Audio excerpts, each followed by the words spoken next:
Vai.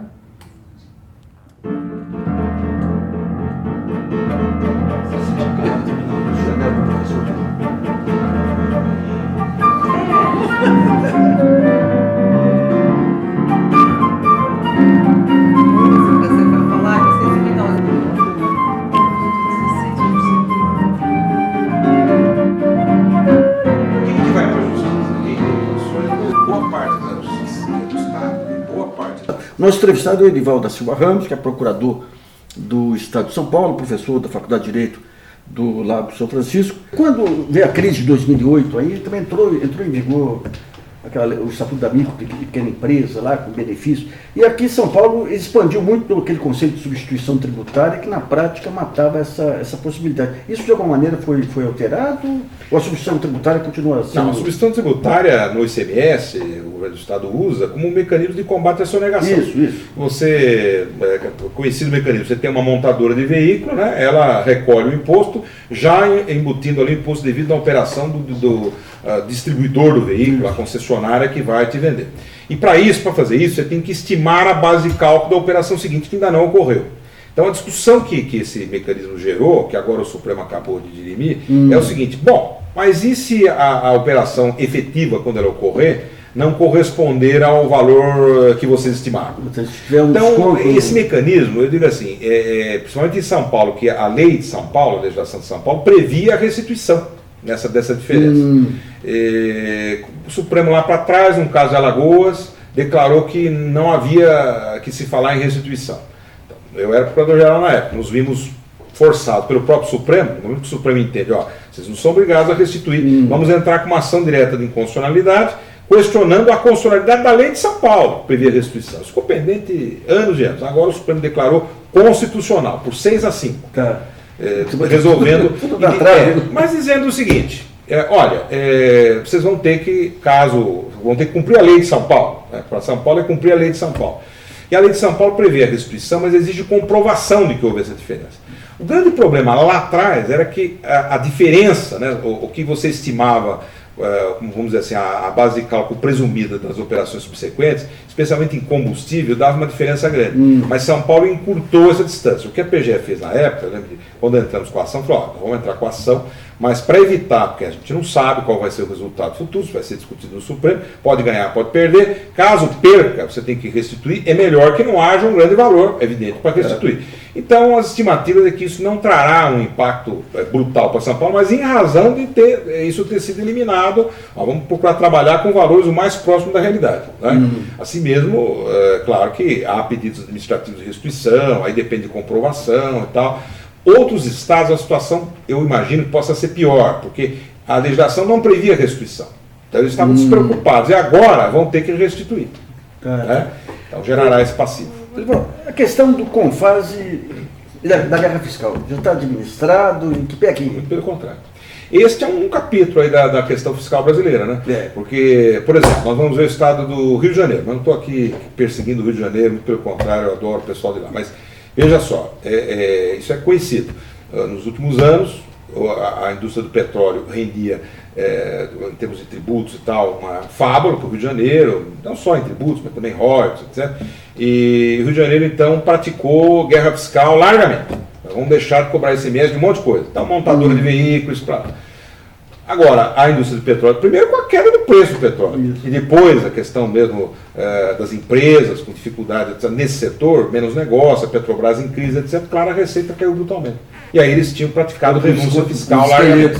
Então, tanto que agora estão tentando ver o que dá para rever, etc.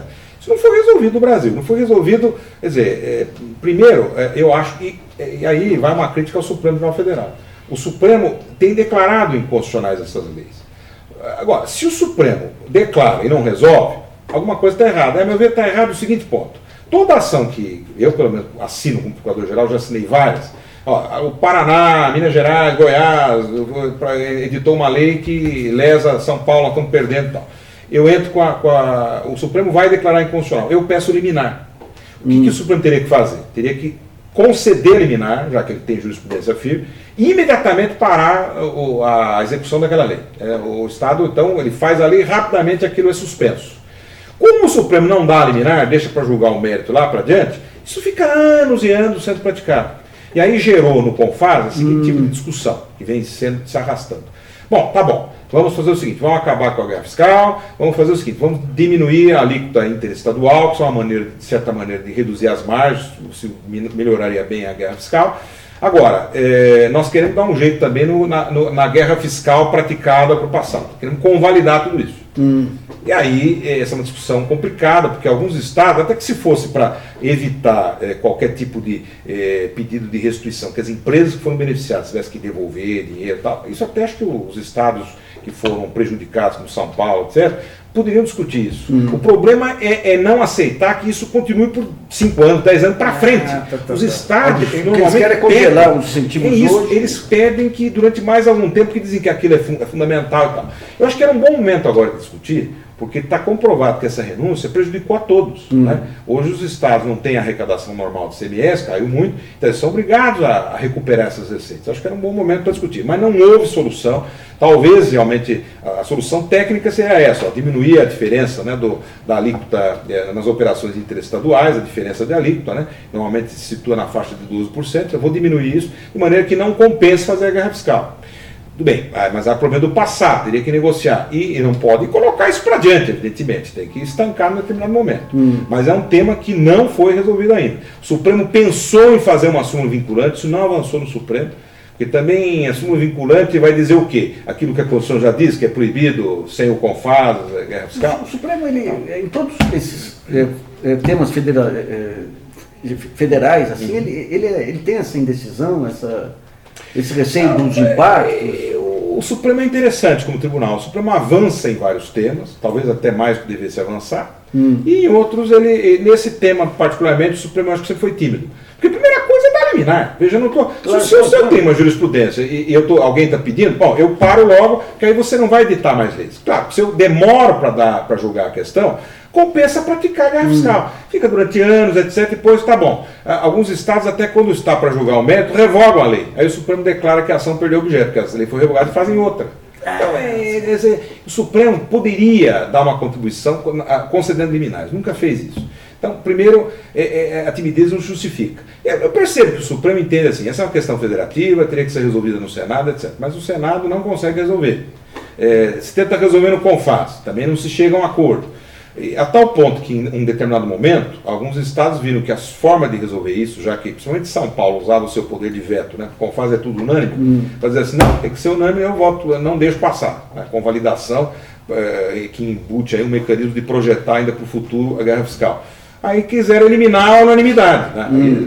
Na ocasião eu cheguei a dizer publicamente, ó, se fizerem isso, nós vamos entrar com uma ação direta questionando, porque isso acaba com o princípio federativo, todos fazendo uma legislação contra os interesses da unidade federal, quase que um convite a sair da federação. Você sai porque eu vou fazer você sangrar aí, você que vai cobrir o déficit fiscal de outras unidades. É óbvio que São Paulo não ia concordar, ia ficar quieto. Também isso parou, não andou e tal. O que eu sinto é que nessa matéria, particularmente, o Supremo ele não avança. Ele não avança. Talvez não haja aí uma boa solução do ponto de vista político, de imagem política. Porque se vai decidir contra a guerra fiscal, de maneira dura, dando liminar, etc., vão dizer que está fazendo uma política favorável aos estados mais envolvidos. Se fizer o contrário, não está descumprindo a Constituição. Então o Supremo fica em outras matérias onde há uma questão, por exemplo, essa envolvendo a Operação Lava Jato, questão da antecipação das prisões, é mais fácil, porque aplauso, claro, não exatamente na área constitucional. Eu, por exemplo, critiquei essa decisão, eu critico. Fala das substâncias, dessa história. E aí é interessante explicar um pouco para a população, para as pessoas que acompanham isso. Nós, acho que no Brasil, aí é uma questão mais ampla, serve para outras matérias. Tem que aprender a distinguir duas coisas. Por exemplo, se alguém me perguntasse assim, não seria bom que alguém que praticou um crime, foi condenado por um juiz aí de primeiro grau, depois foi confirmado no segundo grau, não era bom que essa pessoa ficasse presa já desde logo, enquanto ele entra com um recurso aí, é um jus esperneando, ele é um recurso extraordinário para o Supremo e tal? Eu digo sim, eu estou de acordo, acho que essa é a melhor solução, portanto, bem dentro do que aí o Ministério Público e tal sustenta. Tá. Só que tem um detalhe. Não é possível fazer isso à luz do texto atual. Eu precisaria aprovar uma emenda à Constituição contemplando essa solução. Mas tem tribunais, tem... O Supremo fez o seguinte, pegou um texto que diz assim, não pode ninguém ser preso. A não ser cautelarmente, preventivo, isso é uma outra coisa. Mas eu digo a antecipação mesmo da prisão final. Não pode ocorrer, a não ser depois do trânsito julgado, e transforma isso num nada. Trânsito julgado é uma expressão técnica que significa depois que o processo não tem mais recurso. Claro. Então, não dá, e esse é um dado importante, porque independente do mérito, veja, eu posso achar que a solução é correta no seu mérito, mas eu não posso me desvincular da forma, porque senão o direito, Nassif, passa a ser voluntarismo. Claro. E daí aquilo que... Não é? Depois da ação penal 470, mensalão, aquela espetacularização do Supremo, transformar ministro em celebridade, o Supremo, até outro dia tinha uma brincadeira na internet que o Brasil mudou tanto que antes você não sabia o nome de nenhum ministro do Supremo e conhecia de cor a seleção. Perfeito. Hoje você não sabe o que é a seleção. Isso aí não tornou o Poder Judiciário muito refém do jogo midiático e das expressões da opinião pública. Com certeza.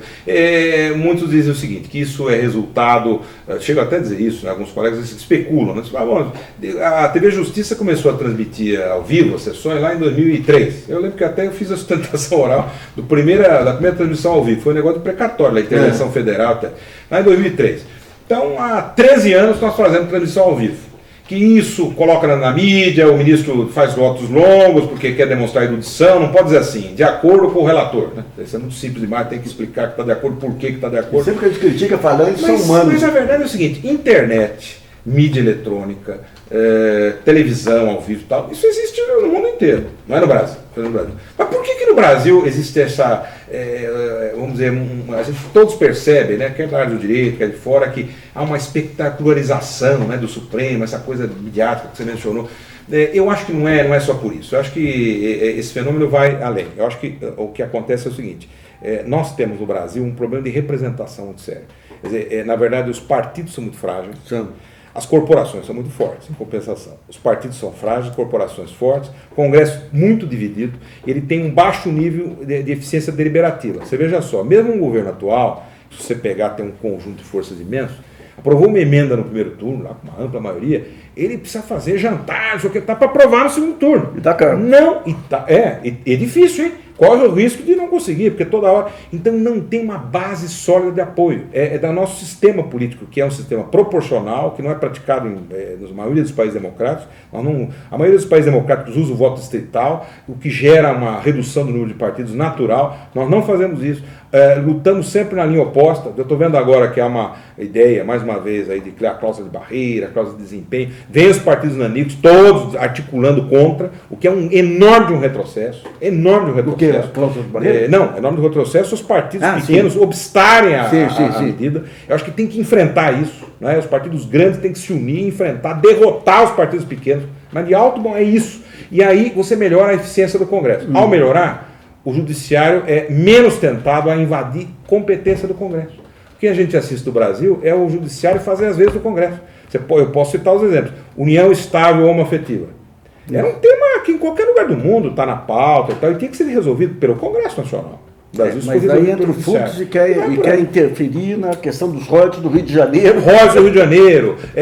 Você veja a PEC dos precatórios que nós discutimos, quer dizer, o Supremo primeiro declarou inconstitucional, depois ele fica discutindo o prazo, porque ele percebeu que, olha, mas isso não vai dar para cumprir. Então, as discussões, o tempo todo. Agora, por exemplo, a ministra Carmen Lúcia, uma decisão recentíssima desses dias, ela decidiu, num pedido de suspensão, indeferiu. A discussão é mais ou menos a seguinte, e a União que pediu, foi a Advocacia Geral da União, pediu o seguinte, olha, há um juiz aí que determinou que em um determinado lugar tem um certo efetivo, vamos imaginar, da Polícia Federal lá, e mínimo na área lá, porque estaria muito pouco e tal. Isso não é assunto para o judiciário, é assunto tipicamente administrativo. Ela vem e deu a entender que não, que isso pode ser sim, o judiciário faz um controle. Bom, mas veja só, nós vamos imaginar o seguinte, São Paulo tem várias ações desse tipo na área estadual. Então entra lá uma ação, o Ministério Público, vamos imaginar lá, de Andradina, entra com uma ação e diz assim, tem pouco policial militar e pouco policial civil aqui em Andradina. Então vocês vão ter que aumentar. Então, nós vamos tirar de algum lugar. Então, imagine que todas as comarcas do estado eu tenho ordens judiciais para cumprir. Eu vou precisar admitir o dobro de policiais para atender a todas as ordens.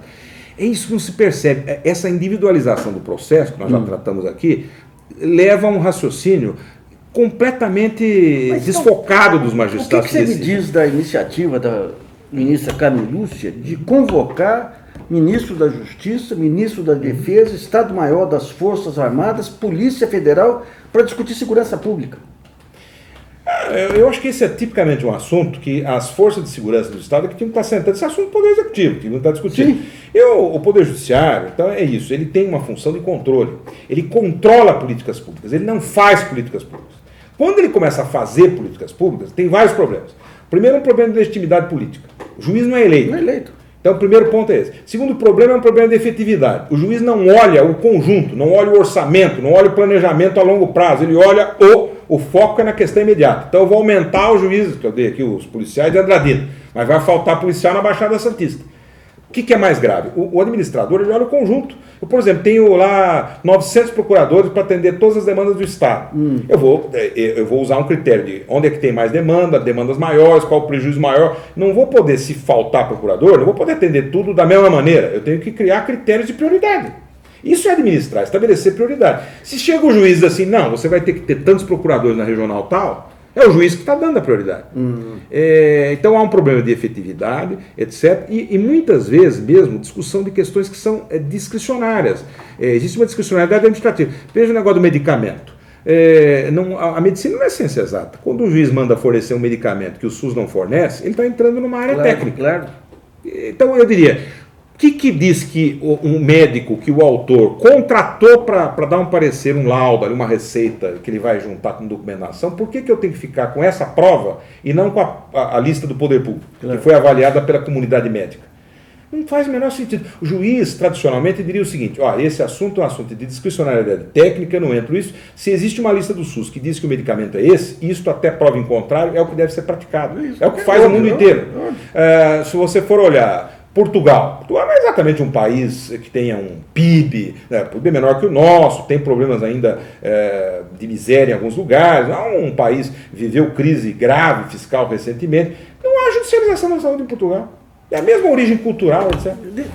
Pegando o Ministério Público, quer dizer, hoje nós temos toda a estrutura de Ministério Público e uma procuradoria, um procurador-geral que sai exclusivamente do Ministério Público Federal. Esse é o modelo adequado, na sua opinião? Não, no Ministério Público, eu acho que aí é a história da autonomia desses órgãos, né? Eu acho que, primeiro, é um ponto assim, no Brasil, tradicionalmente, o Executivo interferia muito na montagem do Ministério Público e também do Judiciário.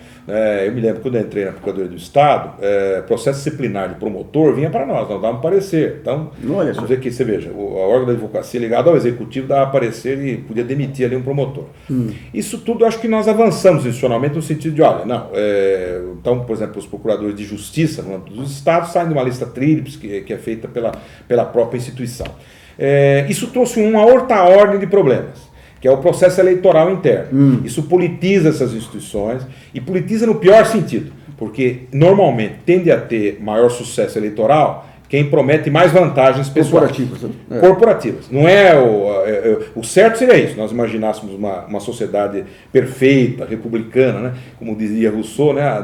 As coisas muito perfeitas convêm aos anjos e não aos homens. Né? Então, se o seu mundo fosse de anjos e não de homens, estariam discutindo ali políticas públicas. O pessoal fala do presencialismo de coalizão, eu chamo de procuradoria de coalizão. Né? Então, aí é ver quem promete mais, né? Quem vai dar mais hora extra, auxílio moradia, etc. Então, é esse concurso que se vê. Lamentavelmente, isso é um problema que nós temos que, na modelagem dessas instituições, temos que enfrentar. Um outro problema está no seguinte, eles têm hoje um orçamento próprio para administrar recursos. Por exemplo, não pode o Executivo, todos os estados brasileiros, contingenciar o orçamento. Então, não vamos gastar, como a arrecadação caiu 20%, eu vou contingenciar 20% das despesas. Os outros poderes não aceitam o contingenciamento. Quando cai tudo aí, eles mantêm... Você manda, sabe o que a gente faz? A gente manda um ofício para o chefe do poder dizendo, olha, por favor, tal. Então, alguma contribuição vem, mas não sou obrigado a manter o percentual, porque é uma decisão do Executivo. De um lado, o que está por trás é dar uma autonomia financeira a um poder, porque eu entendo, é uma questão institucional. Mas, de outro lado, gera a questão dos gastos. Quem é que prioriza os gastos? Enquanto os gastos do Executivo são amplamente discutidos, a mídia vai lá, olha, está discutindo, você está gastando muito nisso, pouco naquilo, tem pouco metrô, devia gastar mais nisso, naquilo. Os gastos do Judiciário ninguém avalia. O CNJ era uma expectativa, quem sabe o CNJ não entra nisso. O CNJ não discute esse tipo de assunto. A rigor, se fosse usar o modelo mundial, quem teria que discutir isso é uma comissão do parlamento, especializada, mas o parlamento não faz isso. Não faz isso. E, lamentavelmente, é mais uma deficiência que nós temos. O parlamento devia discutir o mérito dos gastos. Vocês estão gastando demais em benefício pessoal. Outra coisa, tem que ter um estatuto básico funcional, que é a lei orgânica da magistratura. No caso, depois o Ministério Público mais ou menos adapta a deles. A nossa lei é de 79. Ela é privativa. Outra coisa estranha da Constituição, a Constituição colocou que só o presidente do Supremo Tribunal Federal pode ter iniciativa dessa lei, ele não toma iniciativa e, portanto, o parlamento não tem como discutir alterações. Por exemplo, muitos perguntam assim, de onde é que vem essa história de férias de 60 dias de magistrado? Vem da lei de 79. Como é que faz para alterar? Pois é, precisa de uma lei que altere a lei orgânica da magistratura, cuja iniciativa é exclusiva do presidente do Supremo Tribunal Federal. Então, vem da Constituição? Vem da Constituição de 88. Então vejam o desenho corporativista. Eu acho que a Constituição até podia dizer o seguinte: o presidente do Supremo Tribunal Federal tem iniciativa. Ele tem 6 meses para exercer. Se depois de 6 meses ele não exercer, a iniciativa se abre para qualquer parlamentar ou executivo, etc. Aí nós teríamos já hoje uma lei que provavelmente faria uma revisão de alguns benefícios, que são absolutamente insustentáveis. Eu escuto aí a Associação de Magistrados, fala nos 60 dias... Muito bem, tá um discurso dizendo que o juiz ele não tem hora extra. Bom, isso não é argumento. Diversos outros servidores não têm hora extra e não têm nem os vencimentos dos magistrados e muito menos férias. Aliás, se o argumento é o descanso, as férias deveriam ser gozadas. Pelo menos no estado de São Paulo, a prática é indenização de 30 dias e goza 30. Logo, é um 14º salário. Férias de 60 dias por ano é um 14º salário. Aqui estou apontando o que é, não é aquilo que... E a questão do teto? Outra distorção brasileira, de vários níveis. Em primeiro lugar é o seguinte, se perguntar quais as constituições do mundo têm teto remuneratório de funcionalismo no texto constitucional, nenhuma. Aí dirão, bom, jabuticaba também só dá no Brasil. Então é peculiaridades brasileiras.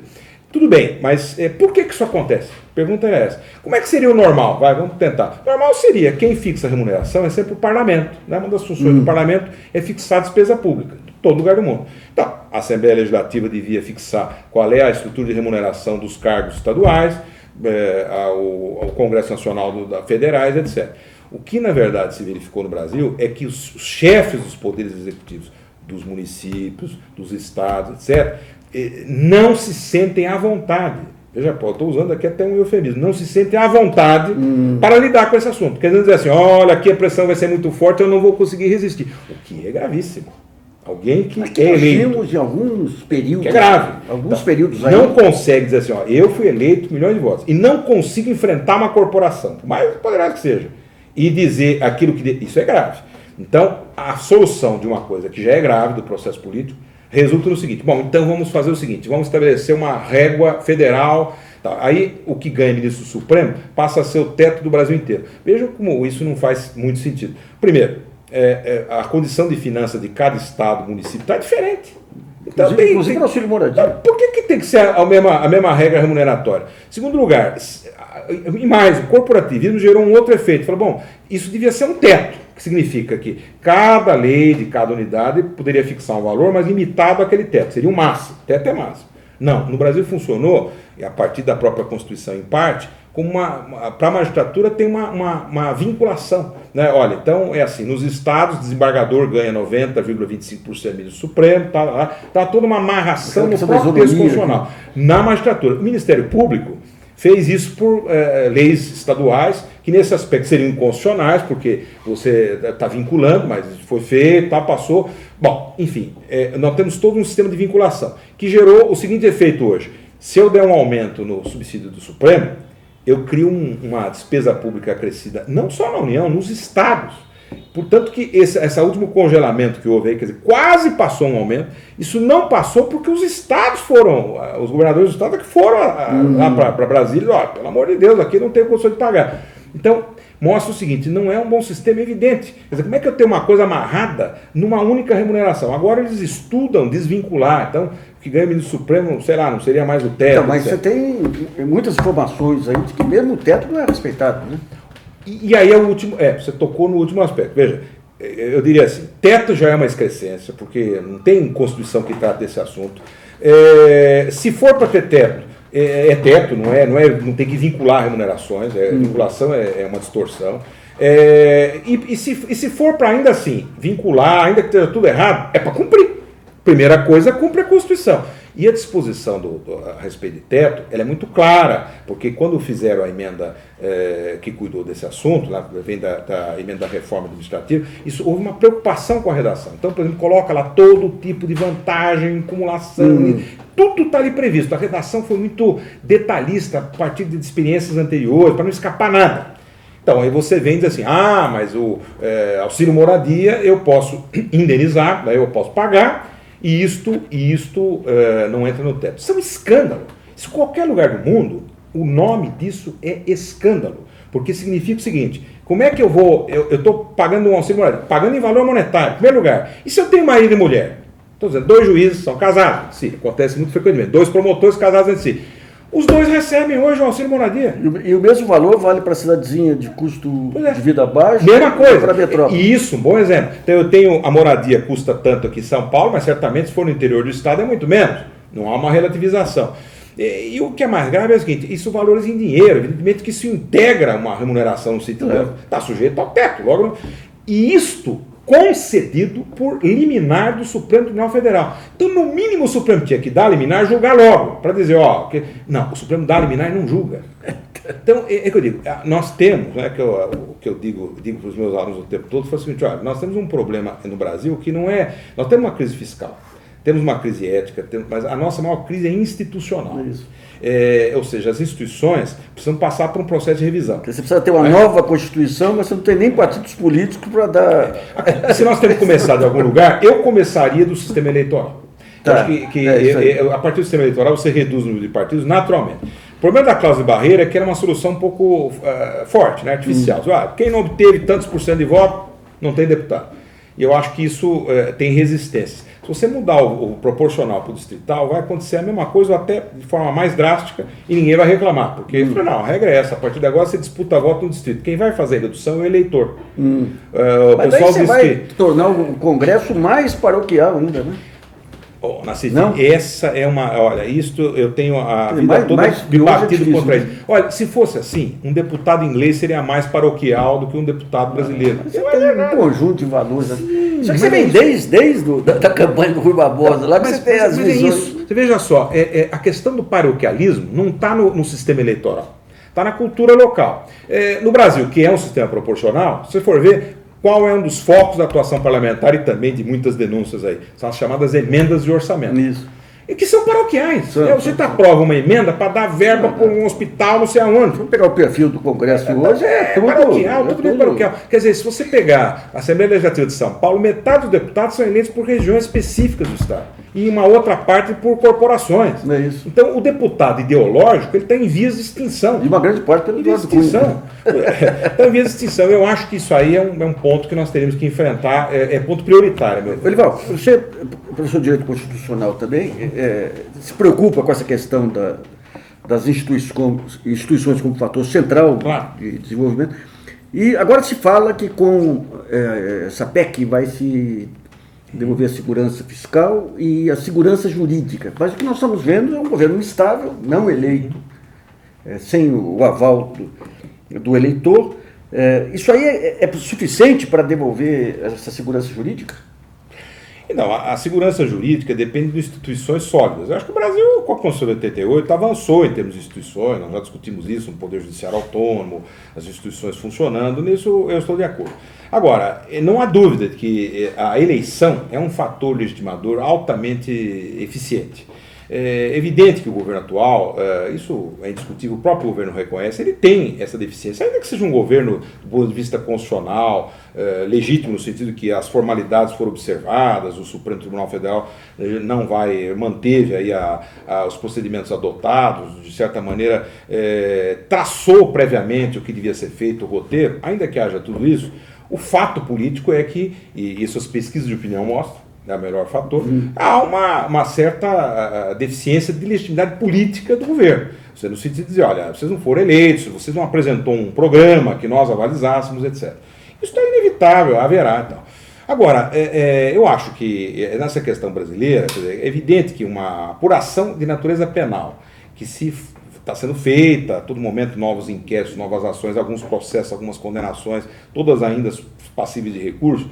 Isso segue um ritmo que eu diria até razoável em matéria de jurisdição penal. Eu não posso condenar alguém dizendo assim, ele participou de um grupo que praticou crime. Eu tenho que individualizar a conduta de cada qual. Esse foi o que distribuiu, esse foi o que pediu a propina, aquele foi o que usou a conta no exterior.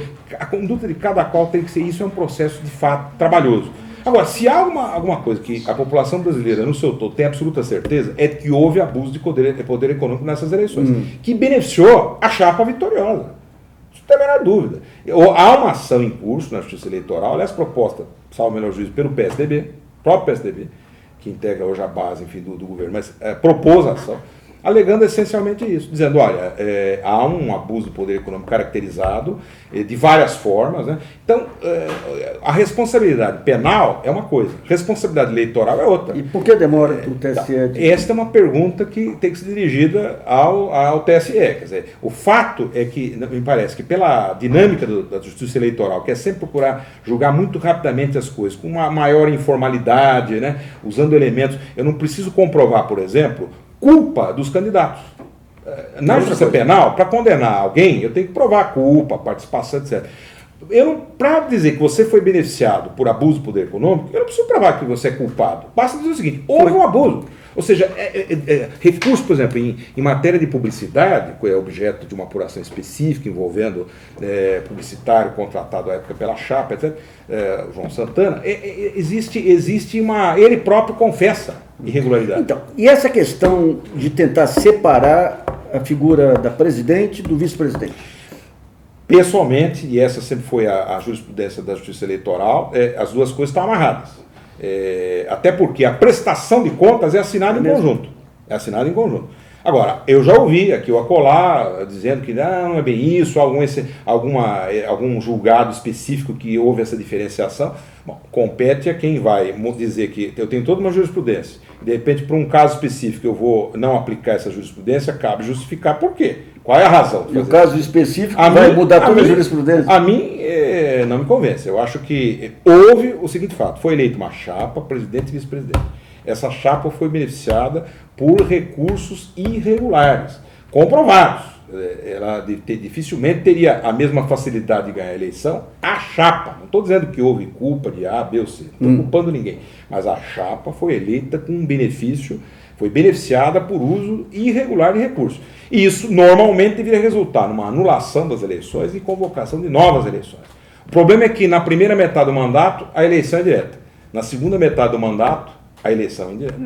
A demora nesse processo, se isso avançar para o ano que vem, a eleição seria feita de modo indireto pelo Congresso Nacional. E quem pode se candidatar? Quem pode se candidatar... qualquer pessoa? Sim, a eleição é uma nova eleição. Qualquer pessoa. Só que quem vota é o Congresso Nacional. Não precisa ser parlamentar necessariamente, mas a votação é feita pelo Congresso. Claro que o modelo ideal, até para voltar àquela questão da legitimidade, é que o povo possa resolver. Se há uma grave crise e ele é o que mais sofre, nós temos 13 milhões de desempregados, ele que está pagando a conta, é que ele decida essa questão. Essa seria a melhor solução, a meu ver. Né? Agora, vamos supor que vire o ano, a chapa seja impugnada e nós temos aí centenas de parlamentares subjúdice, aí, inclusive em função até da última fase das delações aí. Tem isso aí de alguma forma interfere nas eleições ou enquanto ele... O que nós temos hoje é pela lei do ficha limpa, que quem é condenado em primeiro grau e confirmado em segundo grau é inelegível. Então, isso gera... Mas como eleitor? Claro que o eleitor, ele pode, ele próprio processar, ele tem lá, não foi condenado, mas ele está envolvido num inquérito, aí eu mesmo já excluo o nome. Eu digo, juridicamente, pode haver uma impugnação de registro de candidatura se houver... Não, mas eu digo o Congresso, com toda essa gama de suspeitas em cima dele, também a legitimidade dele fica... Bom, não há dúvida, quer dizer, essa é uma outra questão. Aliás, isso tem muito a ver com o sistema de governo. Quer dizer, o sistema de governo presidencialista é um governo, como se costuma dizer, o professor Ives Gandra costuma dizer muito isso, diz assim, é um governo de irresponsabilidade a prazo fixo. Tá. Não é? Enquanto o parlamentarismo é um sistema de responsabilidade a prazo indefinido. Porque a verdade é essa, se diz assim, mas parlamentarismo posso ter um governo com uma tática que ficou 10 anos. Mas ela se submeteu a várias eleições. Sim. Então ela conseguiu isso porque o governo era bem avaliado. No nosso modelo, um governo pode perder totalmente a legitimidade e ele fica até o final do prazo. O parlamento, pode acontecer isso. De fato, envolvimento, perda de legitimidade, e ele tem um prazo de mandato. Certamente, se nós tivéssemos um sistema parlamentarista, uma das possibilidades seria o chefe de Estado, que normalmente é alguém que fica mais equidistante desse jogo, é para isso que ele fica, ele olha e diz o seguinte, vou convocar eleições gerais. Convocar eleições gerais estão previstas. No Brasil, andou sendo cogitado, convocação, isso seria um casuísmo, porque só serviria para uma... Então, haveria uma inconstitucionalidade, eu cheguei a dizer isso, por esse casuísmo em si. Não é que eu estivesse modelando uma instituição, era a partir de agora, não. Então, a solução é, de fato, mudar o sistema de governo, né? Eu acho que essa discussão no Brasil, ela tem que vir também em algum momento. Tá, filho. Na área da saúde. Você verifica, é baixíssimo. Mas toda baixada. Mas eu fiz um jantar aqui para agora. Boa tarde, como é que tá? Bom, o Brasil está de volta aos tempos do primeiro damismo aí, que é uma coisa anacrônica aí que volta à tona, e chama atenção, o termo já está muito depreciado, mas as primeiras damas que realmente exerceram um papel relevante nas políticas públicas aí, e um fato excepcional em São Paulo foi a Anistela Haddad, aliás, desde os tempos do Ministério da Educação, que não foi apenas a esposa, foi uma assessora responsável por alguns dos melhores projetos que saíram na área federal e estadual. Anicela, como é que é a ressaca aí com as eleições? Você tem medo de que as políticas que foram implantadas sejam desativadas, desarticuladas?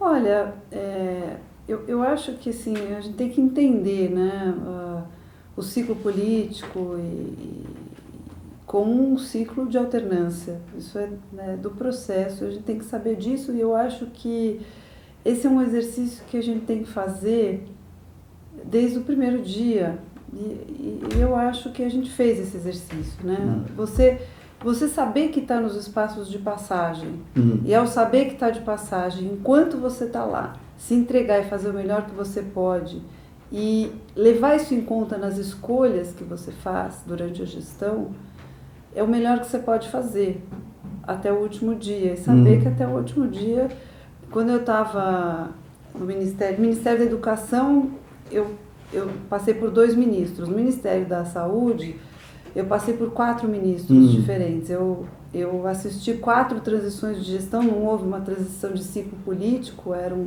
governos de mesmo projeto de país, mas sempre uma transição implica que cada um quer dar sua marca, que pode ter troca de equipe, e isso gera, às vezes, em quem não está tão experimentado, uma iminência de querer, às vezes, se paralisar, né? E a minha compreensão é justamente o contrário. Eu acho que, enquanto, até o último dia de onde você está, é seu trabalho, é sua missão, fazer o melhor que você pode e entregar. De que maneira? É como uma corrida é como você tem que fazer passar o bastão, né? Você vai passar o bastão uma hora, né? Mas de que maneira que a gente conseguiria institucionalizar as políticas que deram certo? Olha, tem várias formas de fazer isso, e eu acho que o bom gestor, quando ele formula e implementa a política, ele já leva isso em consideração. Vou citar um exemplo. O plano diretor, que é uma lei que foi aprovada na atual gestão para os próximos 20 anos. Né? Em primeiro lugar, ela planeja a cidade, que é uma coisa que muitas décadas não estava sendo feita de forma consistente. Ela foi feita com muita concertação, com muita participação social. Os urbanistas, em geral, na cidade adoram, que é um sinal, acho que é um sinal de que contempla, de que representa. Então, acho que uma das coisas que traz sustentabilidade no longo prazo é a população beneficiária pela política se sentir representada por essa política. Né? Um outro exemplo que eu podia dar, e aí eu vou falar um pouco de forma mais específica do São Paulo Carinhosa. Na saúde, a gente tem uma ação específica para a qual a gente captou recursos do Ministério da Saúde que é a visita domiciliar. E quando a gente captou esse recurso, mais no início da gestão, o Ministério optou por investir em São Paulo, como também em Fortaleza, para testar. Ele queria testar um modelo da visita domiciliar, e existem vários modelos desse tipo de programa, porque é internacionalmente reconhecido que para famílias vulneráveis, de crianças pequenas, quando você faz uma visita regular, com determinadas características, você consegue reverter muitos quadros de risco e melhorar o desenvolvimento infantil. E os modelos americanos, eles em geral, eles têm uma caixinha fechada, que você compra o pacote, que você tem que implementar exatamente como eles prescrevem. E na prescrição deles está a visita ser realizada por um profissional de nível superior, seja um psicólogo, um assistente social, mas um profissional de nível superior, né? E no Rio Grande do Sul, que é o programa Infância Melhor, que de certa maneira inspira a iniciativa nacional que está sendo proposta agora pelo MDS, também é um visitador, então geralmente é um estudante de graduação ou um profissional que é capacitado, independentemente dele já ter experiência com visita domiciliar, para fazer a visita domiciliar, e algumas experiências, mesmo até anteriores na cidade de São Paulo, criaram o que eles chamam de ADI, o Agente de Desenvolvimento Infantil, para fazer isso. Bom, quando veio a proposta para a gente, isso estava em disputa, então a gente estava recebendo um recurso e a gente poderia optar por formar essas pessoas e trazê-las temporariamente com uma bolsa, que é um pouco o modelo que o Nacional está fazendo, e fazer a visita. E houve um tensionamento e discussão sobre o modelo. E eu resolvi fazer diferente. Então, eu conversei com o Ministério e falei, olha, na cidade de São Paulo, hoje, da forma que nós estamos estruturados, nós não temos espaço para criar mais um tipo de profissional, né? O agente comunitário de saúde já faz a visita domiciliar. A atenção básica está sendo fortalecida como é fortalecida nacionalmente pelo SUS, e a gente está fortalecendo a atenção básica. Então, por que não fortalecer o trabalho do agente comunitário, apoiar a estratégia de saúde da família, a equipe como um todo para supervisionar o agente comunitário? Ele já faz a visita, ele é um profissional da comunidade, ele tem a vivência e uma realidade social, às vezes, próxima daquelas famílias vulneráveis que ele visita. Isso traz uma proximidade na forma de abordar, de conversar. E foi interessante que a gente bateu o pé que seria assim, não sem certas resistências de várias partes, vieram conversar com a gente, não, isso não vai dar certo, e nós bancamos essa posição. E o que eu vejo hoje, que nós estamos terminando a gestão? Os profissionais, os agentes comunitários, primeiro nós recebemos a visita de uma expert desses programas americanos, e qual foi o depoimento que ela trouxe? Os profissionais de nível superior, quando fazem essa visita para as famílias vulneráveis, precisam eles de certa supervisão, porque eles entram em sofrimento. Porque é um ideário diferente da realidade deles. O agente comunitário, ele já é uma pessoa da comunidade. Ele está muito acostumado com aquele tipo, Só para entender, uma familiaridade. O agente comunitário, ele é um funcionário concursado da prefeitura? Então, em geral aqui na cidade de São Paulo, por causa do modelo misto que a gente tem, que são as organizações sociais que fazem uma gestão compartilhada, mas quem regula é o município, e isso foi muito fortalecido nessa gestão. O agente comunitário muitas vezes é contratado pelas OS, mas ele é uma pessoa da comunidade, isso é uma característica própria do programa, né? Bom, e aí o que eu estou vendo agora? Quer dizer, o recurso vai ser interrompido, talvez o programa não continue, mas aquilo que a gente aportou de conhecimento e de vivência para esse agente comunitário é do sistema, não vai embora, está com ele vivenciou, ele gostou, eles estão dando depoimentos, eles já incorporaram isso na prática deles. Então, esse patrimônio, esse recurso investido, esse tempo investido, ele fica para a gestão. Então, você fazer isso com pertencimento, você tem que ter um processo de convencimento, né? De cada agente do setor saúde, né? Nós trabalhamos partindo das experiências que eles já tinham. Eles relataram as experiências deles, nós fortalecemos as experiências e demos visibilidade porque eles já faziam, e aí trouxemos... No começo eles tinham resistência, mas mais um trabalho, mais uma coisa que nós vamos fazer. Não, vocês não vão fazer outra coisa, vocês só vão fazer melhor o que vocês já fazem, nós vamos trazer mais elementos para enriquecer o trabalho de vocês. E isso foi incorporado dessa forma. Então, eu tenho uma certa tranquilidade porque eu me preocupei ao longo de todos os processos, nas escolhas que eu fiz. E eu sei que o prefeito Haddad também atuou dessa forma em muito... Não quer dizer que é garantia que tudo vai continuar. Os braços abertos, estou se falando agora. Então, mas você vê, teve 40 entidades que assinaram, fizeram um abaixo-assinado, né, pedindo que o programa não seja interrompido. Assim como a questão das ciclovias. Os ciclistas estão se manifestando. Né? A redução da velocidade, eu soube pelo secretário Padilha que a Organização Mundial da Saúde e a Organização Pan-Americana da Saúde parece que vão enviar uma mensagem, tanto para o atual prefeito, cumprimentando pela medida, quanto para o futuro prefeito, pedindo que a medida permaneça. Né? Enfim, eu acho que é o melhor que um gestor pode fazer. Agora, a alternância de ciclo político, eu acho que a população, quando vai às urnas votar, quanto mais apropriada ela tiver do que cada projeto de cidade representa, melhor ela vai votar, né? Mas no caso específico das eleições desse ano, essa questão da criminalização do PT acabou tendo um peso muito grande também, né? Como é que foi essa questão do papel dos meios de comunicação nessa eleição? Acho que nessa, como em todas as eleições que até hoje eu presenciei no Brasil, a gente tem a percepção assim de que os veículos de comunicação têm seus posicionamentos políticos e atuam fortemente movidos, né?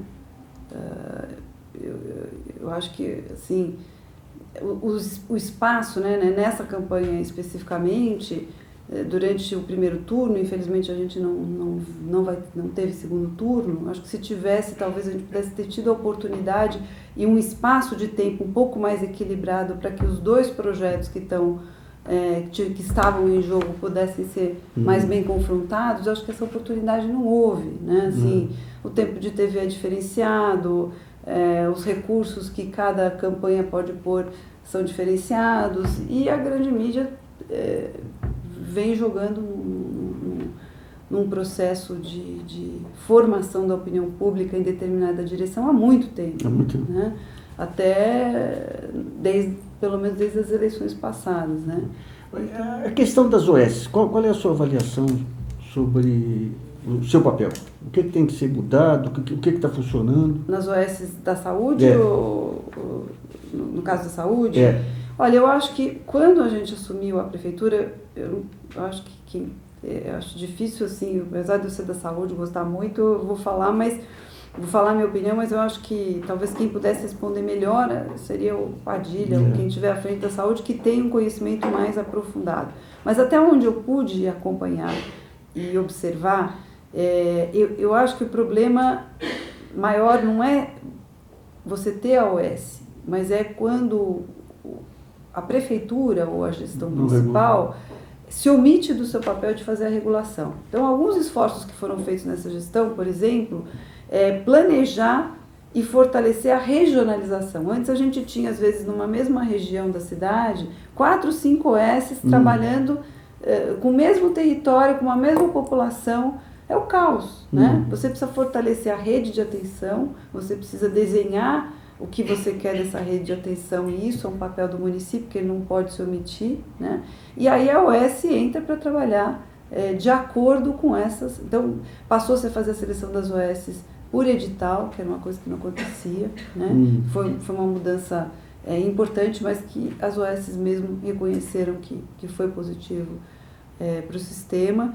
Não se deixou de fortalecer a gestão direta, então se trabalhou com um plano de cargos e salários, né? A situação do servidor direto em todas as áreas, não só na saúde, mas na saúde também, foi melhorada, coisa que não se fazia há muito tempo, né? Houve novo concurso, a carreira do médico foi muito melhorada. O médico hoje, na prefeitura, na entrada da carreira, ele sai ganhando, se eu não me engano, 12 ou 13 mil reais, né?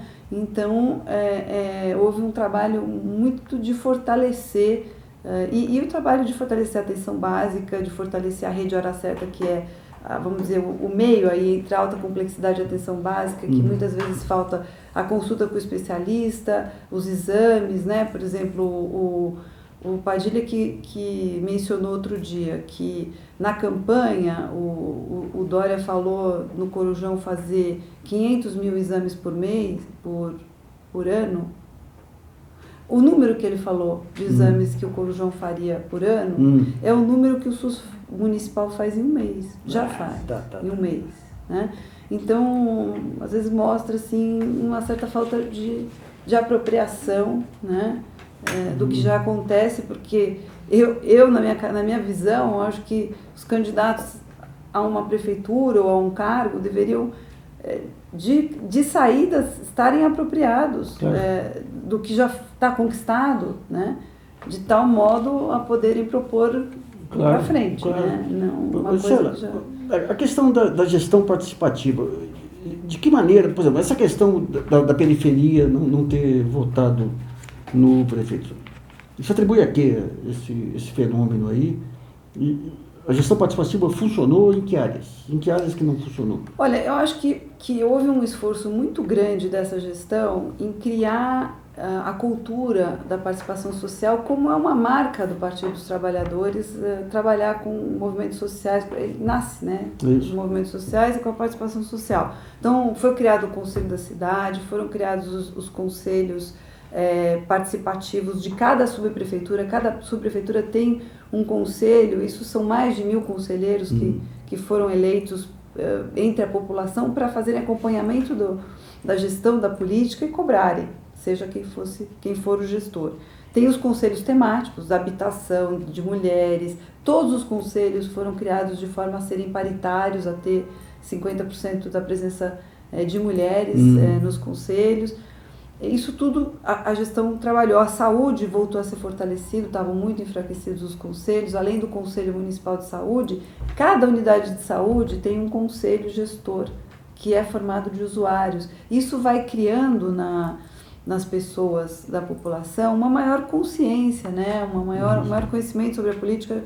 Agora, isso é um processo de longo prazo, isso não é uma coisa que se consegue fazer e que deve ser feita, deveria estar incorporada como uma norma de boas práticas de gestão, de forma contínua, independentemente da gestão do projeto político, e nem sempre está, né? Você tem, às vezes, idas e vindas, nem todo gestor gosta de ter no seu encalço a população cobrando, tem gente que gosta de tomar as decisões de forma mais sumária, e isso muda a característica da gestão. Agora, eu acho que, do ponto de vista talvez do exercício do partido, do que o partido estava acostumado, eu acho que em parte ele se afastou, né, das suas bases, abriu um flanco e, de certa maneira, eu acho que alguns meios de comunicação de massa também tomaram um certo espaço com uma determinada característica que contribuiu para esse descolamento se completar, né? Não, aí foi um tiroteio, não apenas um tiroteio nacional, mas um tiroteio local das rádios aqui, que eu nunca vi coisa igual, não tem paralelo. Como é que foi? Quer dizer, você chega numa prefeitura que já tem um corpo de funcionários estabelecido, e daí começam a montar, inclusive, modelos aí, intersecretarias e tudo.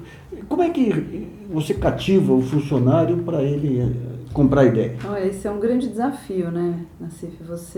Eu me lembro muito quando eu estava na gestão federal, que existe uma certa cisão, né, entre quem se qualifica e se considera quadro técnico e aquelas pessoas que eles chamam dos políticos que chegam, que são os quadros de confiança que mudam, e às vezes tem quase que uma cultura institucional assim, esse pessoal está de passagem, deixa eles, né?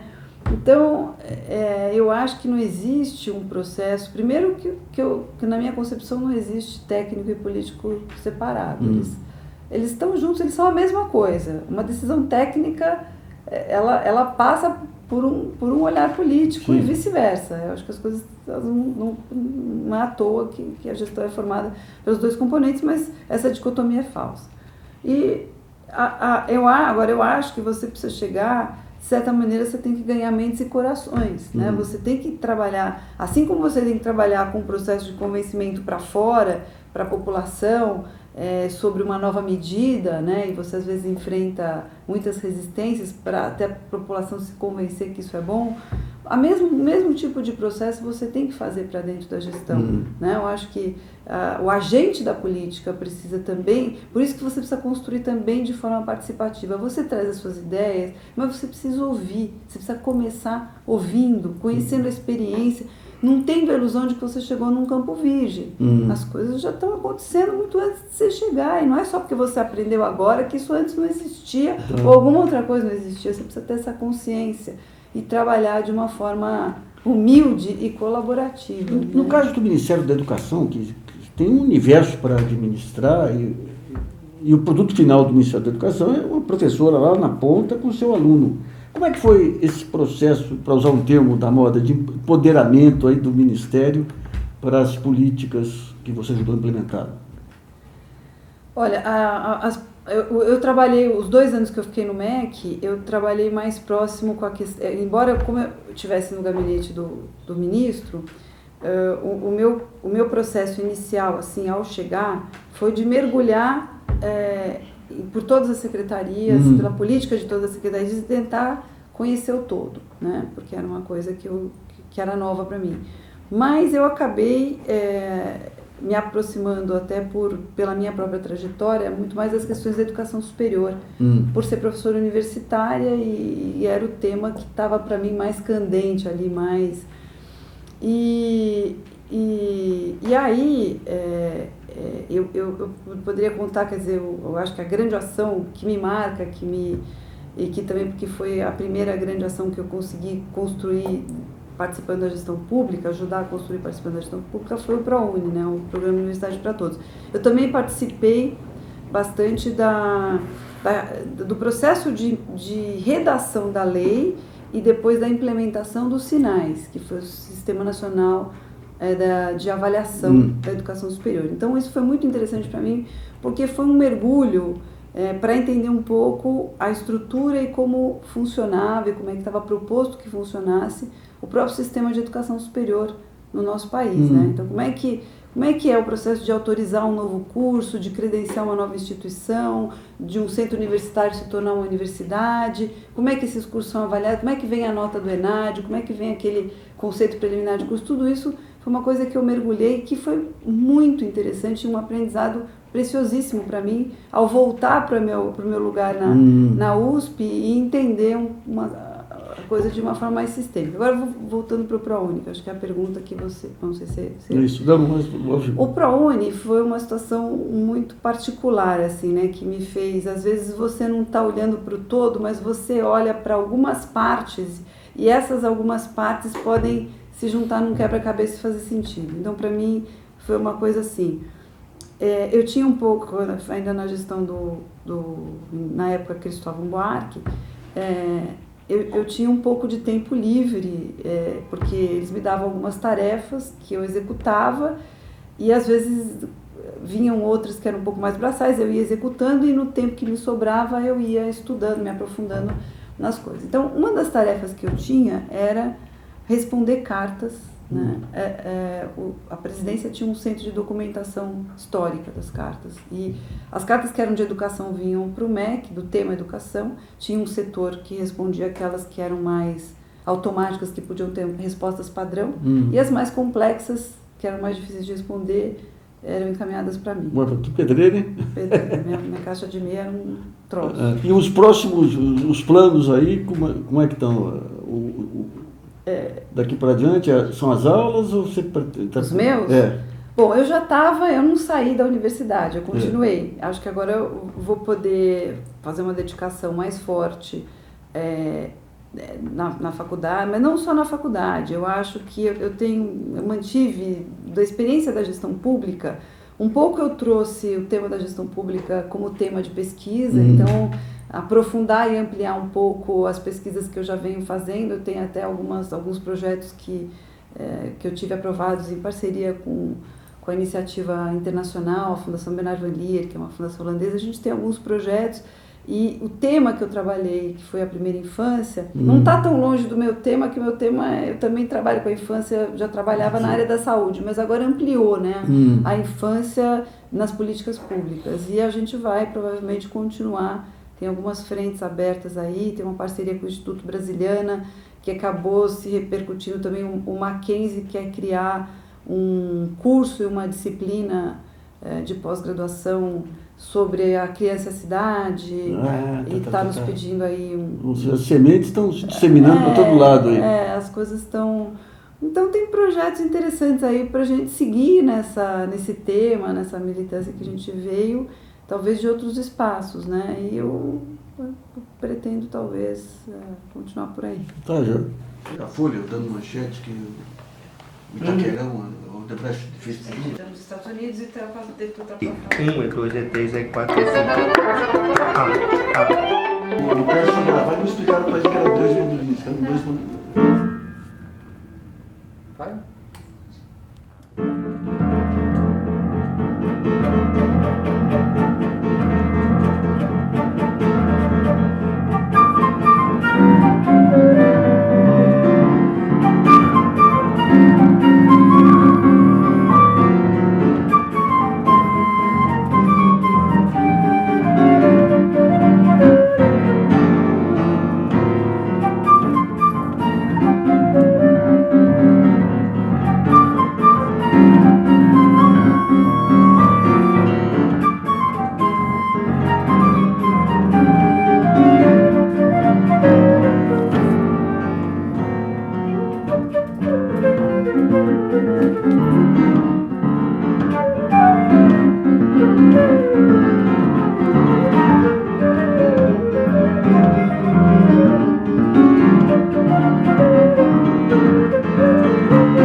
Pena que não veio a filha aí, né?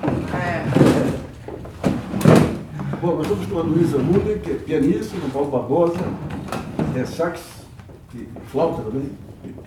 Luísa, fala um pouquinho do mundo do jazz aqui em São Paulo. Você foi aluna da Silvinha? Foi. Góes, grande figura. Eu comecei primeiro com a minha primeira professora foi a Lilu Aguiar, que também é pianista, e depois na adolescência com a Silvia. O seu pai foi um músico de jazz também? Ele tinha um grupo que chamava Syncro Jazz, né? Que era a Lilu de piano, por isso que eu comecei a fazer aula com ela, porque ela estava sempre ali em casa ensaiando nesse Chico, de sax, o Vidal, e daí todo mundo sempre ensaiando lá em casa. Fala um pouquinho desse mundo do jazz. Quais são os locais aqui em São Paulo onde o pessoal do jazz se encontra mais? Se encontra? É porque se fala assim, o mundo do jazz, assim, porque eu acho que tem várias, não sei, panelas diferentes. Isso, aqui dentro do mundo do jazz a gente não é considerado jazz. Dentro da música brasileira a gente não é considerado música brasileira. Exatamente. No mundo do jazz a gente não é jazz, e daí no samba. Por quê? Porque tem um repertório próprio. O que tá ali é brazuca, mas tem improviso. Tá ali no meio. Toca samba, forró, jazz. Tem gente que é super puro do jazz e super purista do samba, do choro, e não se mistura. Eu já tentei, né? Vai no Alto Borogodó, vai no forró. Toca no bar também? Vamos lá na canja, né? Então fica. É difícil falar, né? Então vamos falar da música instrumental paulista. Porque nós tivemos aí nos últimos anos aí uma explosão da música instrumental, o pessoal vindo com conhecimento de teoria, de leitura. A sua formação, você passou por alguma faculdade? Não, você pegou os mestres já direto. Na verdade fora a aula que eu fiz com a particular, eu fiz o LM, né, que hoje em dia é MESP. Quando eu era adolescente, eu fiz um tempo o LM. Tem um monte de amigo nosso que fez também. É que o Jota é do interior, por exemplo, então ele veio ele fez o Conservatório de Tatuí, que também tem muita gente, né? Diz que está numa crise danada lá, Tatuí. Faz tempo. Tatuí é uma referência fantástica. Eles estão desmontando aquilo lá, né? Estão cortando hora de professor que não devia cortar, então, enfim. Sabe que houve até concurso para pegar até o Geraldo, violonista, o Geraldo, gravou o bar na viola. O Geraldo é uma lenda, aí fizeram fazer um novo concurso. Não, o pessoal tá um desmonte assim faz tempo. A cada 2 anos eles cortam um monte de professor, cortam bolsa. E agora tá pior porque os alunos estão se manifestando e eles estão ameaçando expulsar, estão abrindo processo, estão fazendo um monte de coisa, tá feio assim. Eu fico muito triste. Assim. As suas influências, quais foram aqui, juntando essas diversas nuances da música aí? Eu acho que primeiro as de casa, então os discos que meu pai ouvia lá, dos pianistas, todos, Bill Evans, até as coisas brasileiras, Jobim, essas coisas. Mas eu acho que a gente é influenciado principalmente por quem a gente convive, né? Então eu comecei a sair, assim, ver som quando eu era adolescente, daí, por exemplo, eu ia ver o Arismar, daí eu achava muito legal, daí eu pedia pro meu pai, liga pra Silvia pra eu fazer ela com ela. E até depois, o Jota mesmo, quando eu tinha, acho que, quantos anos?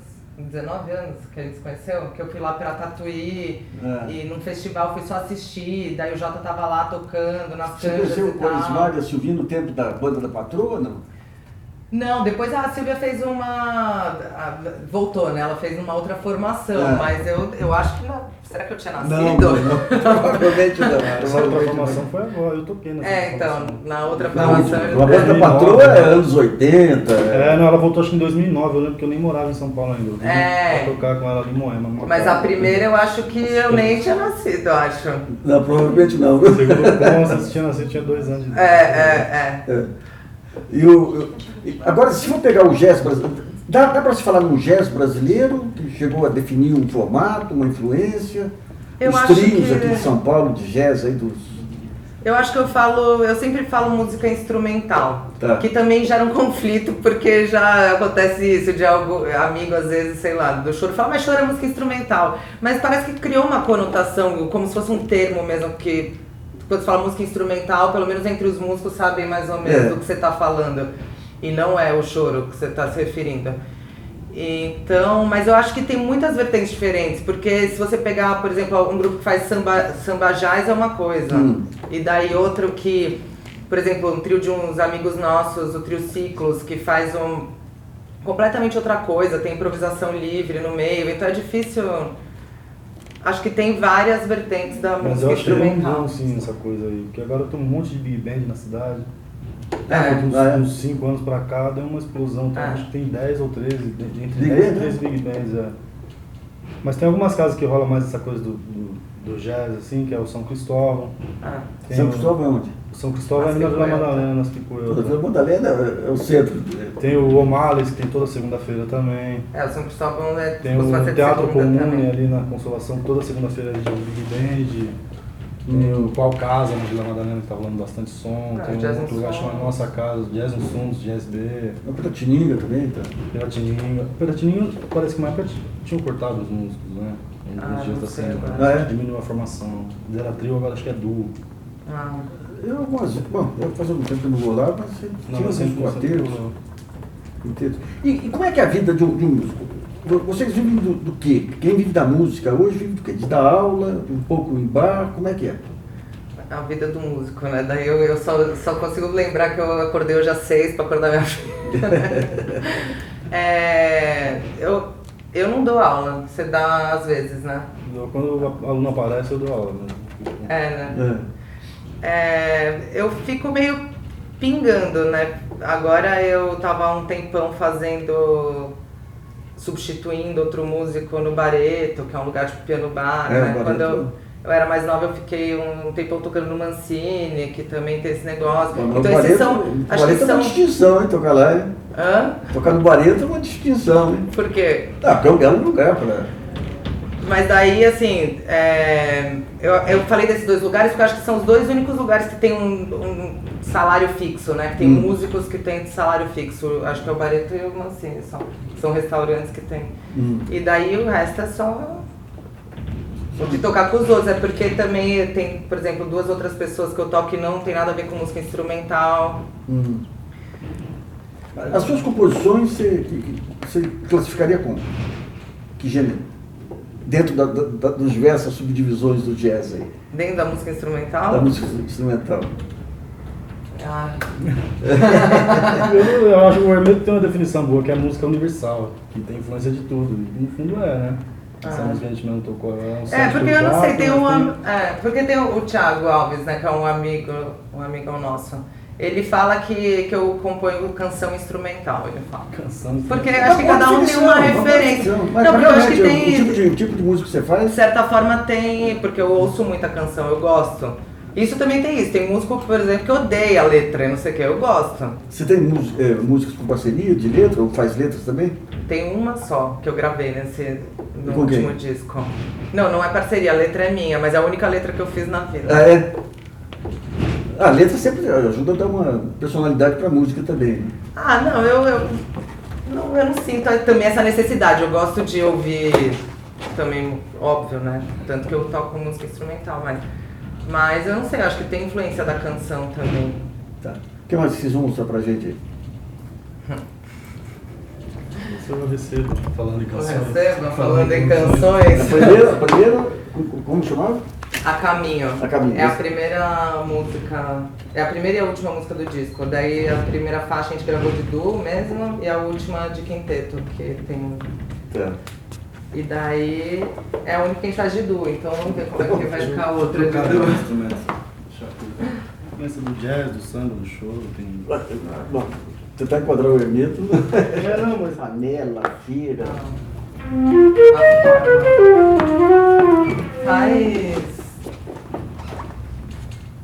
Eu faço essa primeira, você faz aqui onde o Tony faz, daí eu posso fazer essa parte aqui, que você fazia. Eu faço aqui, ó. Você faz a do Paulinho, daí eu posso entrar aqui pra gente entrar junto no refrão. Tipo, eu posso fazer essa. Pode ser. Entendeu? Tá bom.